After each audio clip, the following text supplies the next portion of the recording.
திருப்பூர் மாவட்டம் வெள்ளக்கோவிலை அடுத்துள்ள புஷ்பகிரி மலை அடிவாரத்தில் பாரம்பரிய வள்ளிக்கும்மி ஆட்டம் நடைபெற்றது.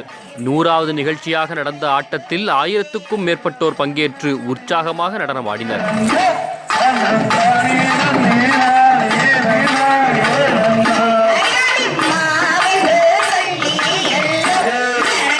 இந்த நிகழ்ச்சியில் நடிகர் ரஞ்சித் கலந்து கொண்டார். அப்போது வள்ளிக்கும்மி ஆட்டத்தை ஆர்வத்தோடு கண்ட அவர் பின்னர் பேசிய போது மண் சார்ந்த கலாச்சாரமான கும்மி ஆட்டங்களை அடுத்த தலைமுறைக்கு எடுத்துச் செல்ல வேண்டும் என்று தெரிவித்தார்.